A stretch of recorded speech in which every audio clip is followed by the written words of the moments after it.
Here's something nobody tells you when you're learning English. One of the best places to practice speaking is a coffee shop. It's short, it's friendly, and it happens every single day. So in this episode, I'm going to teach you every phrase, every word, and every little expression you need to walk up to any counter in any English-speaking country and order with confidence. Hi everyone, and welcome to Speak English with us. I'm Holmes, and today, just you and me, we are going to do something really practical. We're going to walk through an entire coffee shop experience together. From the moment you push open that door to the moment you pick up your drink and say thank you, every step, every phrase, every word you need. Now, before we start, I want to tell you something honest. I have absolutely frozen at a coffee shop counter before. I'm serious. I walked in, I looked at the menu, and I just completely blanked. Like my brain decided to take a little vacation at the exact wrong moment.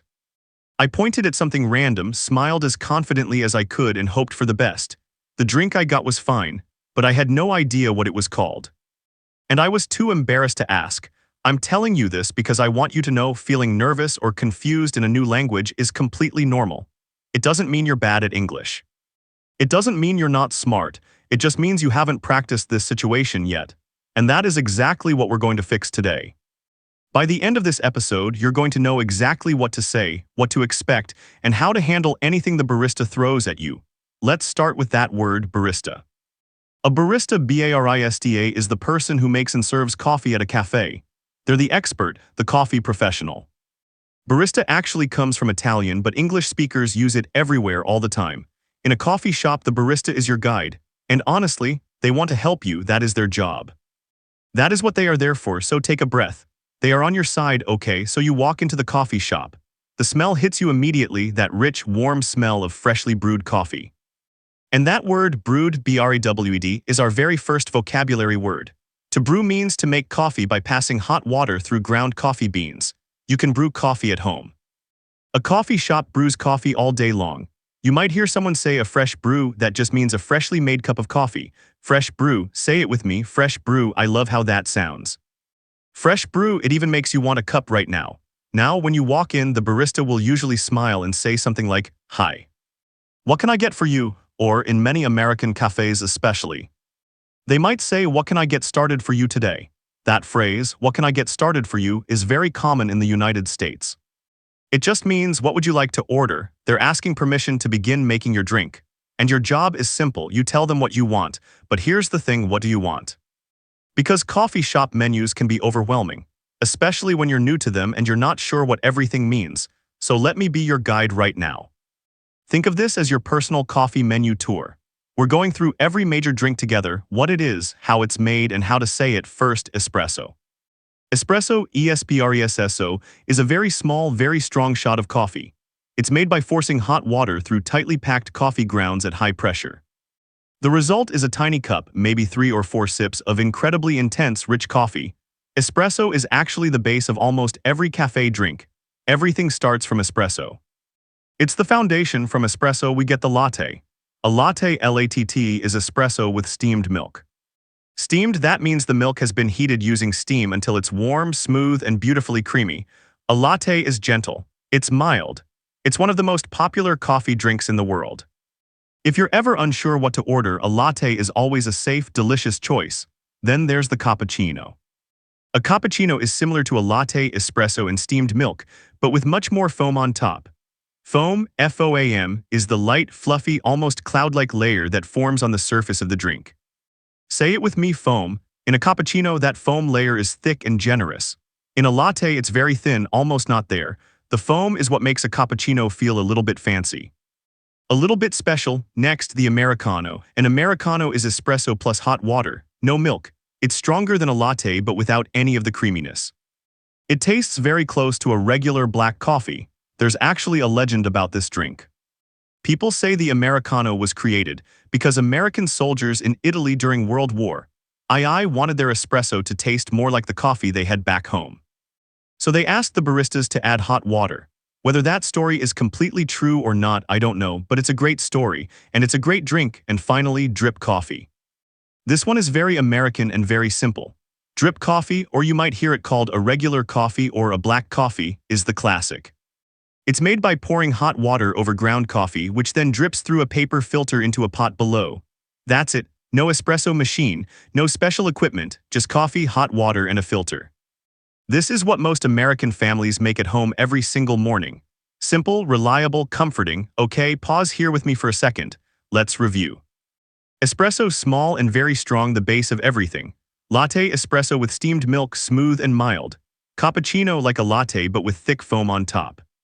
Americano espresso with hot water, no milk, close to black coffee. And drip coffee, the classic home-style brewed coffee. Do you have all 5? Pause the audio if you need a moment, I'll wait. Seriously, no rush. This is your learning time. Good. Now let's talk about ordering. You've chosen your drink, you walk up to the counter. You say, "Can I get a latte, please?" And that phrase, "can I get," is very natural and very common in American English. It sounds casual, and it is, but it's completely appropriate in a coffee shop. Don't worry about it being too informal. That's just how people talk. Now, here's where a lot of learners get nervous.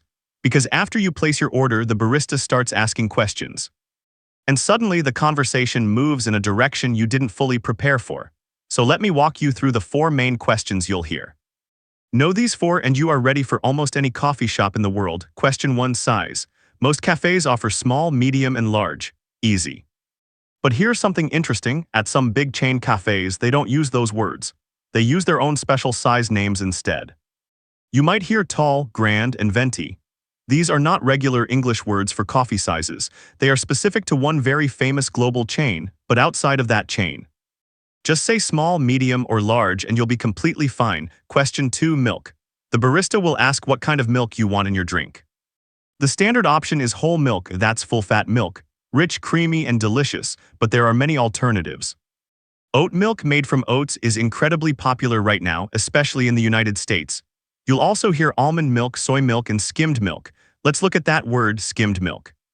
Skimmed, skimmed, means the fat has been removed from the milk. It's lighter and thinner. You might also hear it called non-fat milk, same thing, different name. If you don't have a preference, just say regular milk or whole milk and you'll get the classic version. Question 3. Hot or iced? Iced, ICED, means cold, served over ice. An iced latte is the exact same drink as a regular latte, espresso, and milk. But instead of being steamed and warm, it's poured over a cup full of ice. Cold, refreshing, and honestly perfect on a hot day. If you live somewhere warm, and many of our listeners do, you might find yourself ordering iced drinks much more often than hot ones. And that is absolutely fine. Question 4. For here or to go? For here means you're going to sit inside the cafe and drink your coffee there.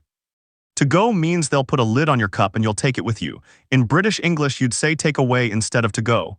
Same idea, different phrase. In the United States, say to go. In the United Kingdom or Australia, say take away. Easy, so let me put all 4 together. Your complete order would sound like this. Can I get a medium oat milk latte iced to go, please? Say that out loud right now wherever you are, don't be shy. Nobody is listening except you and me. Can I get a medium oat milk latte iced to go, please? That is a complete, natural, confident coffee order. You just did it. Now, one thing I want to teach you that most English courses completely skip: customizing your order. Because in many cafes, especially in the US, you can ask for changes to your drink. And doing this in English will make you feel incredibly confident. Here are some useful phrases. Can I get an extra shot, please? An extra shot means an extra serving of espresso added to your drink, so instead of 1 shot, you get 2. Your drink will be stronger. This is very common. People say it all the time. Could I get that with no sugar? This is also completely normal. The barista won't be surprised or annoyed. They'll just say of course and make your drink without sugar. Can I get oat milk instead of regular milk? The word instead of is very useful here. It means you want a substitution. You want to replace one thing with another. Instead of, say it a few times, instead of whole milk, I'd like oat milk. Very natural, and if a cafe has flavored syrups, syrup is a sweet. Flavored liquid you can add to your drink. You might hear the barista ask, would you like any syrups today? Popular options are vanilla, caramel, and hazelnut. You can say yes please vanilla or no thank you, I'll keep it plain.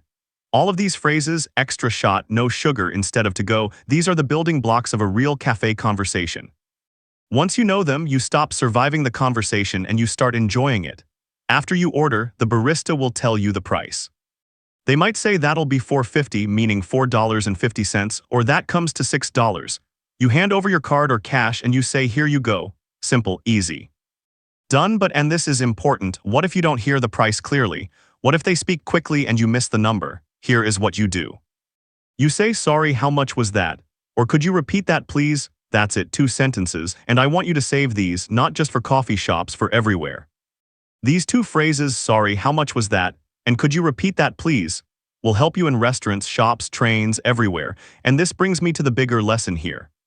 One of the most common fears I see in English learners is the fear of asking someone to repeat something. There's this feeling, like you should have understood the first time. Like asking again means you failed. But I want to say this clearly, asking for clarification is one of the most confident things you can do. Clarification means making sure you understood correctly. And when you ask for it, you're saying, I care about this conversation, I want to get it right. That is not weakness. That is intelligence. Every fluent English speaker you admire, every single one has said, sorry, could you repeat that? Hundreds of times in their lives. It never stops. Even native speakers ask for repetition all the time, so give yourself permission. Ask, clarify. There is zero shame in it. Baristas especially, they hear every accent, every level of English, every kind of order. They are not judging you. They are just there to make you a great drink and send you on your way happy. That's the whole job. One last section, small talk. Because in American cafe culture especially, the conversation often doesn't end once you've ordered. The barista might look up and say, how's your day going? And I want you to know they mean it. It's not just a formality. A formality is something you say purely out of habit without really meaning it. In a US coffee shop, when someone asks how your day is going, they are genuinely being warm and friendly. And you don't need a long answer. You just say, pretty good, thanks. How about you? That's it. They'll say good, thanks, or something similar, smile, and go back to making your drink. The whole exchange takes maybe 10 seconds. But here's what those 10 seconds do for your brain. They add a real human interaction to your memory. Your confidence grows, your fear of speaking shrinks, one small conversation at a time. That's how fluency is actually built. Not in a classroom, in moments like these. Okay, it's time for your word tour. One final pass through every key word from today. Fast, clear, and powerful. Ready? Let's go. Barista, the person who makes your coffee. To brew, to make coffee by passing hot water through coffee grounds. Fresh brew, a freshly made cup of coffee. Espresso, a small, strong shot of coffee. The base of most drinks, latte, espresso with steamed milk, smooth and mild. Cappuccino, espresso and milk with thick foam on top. Americano, espresso with hot water. No milk, drip coffee, classic brewed coffee made by filtering hot water through grounds.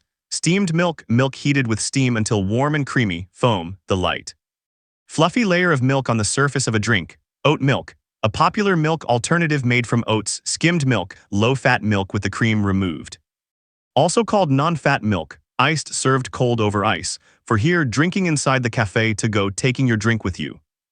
Also take away in British English, extra shot, an additional serving of espresso added to your drink. Instead of a phrase used to ask for a substitution, syrup, a sweet, flavored liquid added to coffee drinks. Clarification, making sure you understood something correctly. Formality, something said out of habit. Without deep meaning, that is your complete coffee shop vocabulary kit. Read it again tonight, say each word out loud. Make a sentence with 3 of them before you go to sleep, and here is your challenge for this week. I want you to practice ordering a coffee out loud, right now, as if you're standing at the counter. Use at least 3 vocabulary words from today. Try something like this: can I get a medium oat milk latte iced to go please? Say it confidently, say it more than once. And then, come write your order in the comments below. I read every single one. I would genuinely love to see what you'd order. Practice is key, but don't aim for perfection, aim for progress. Every word you say out loud today is a step forward. Keep practicing and I'll see you in the next one. Bye for now.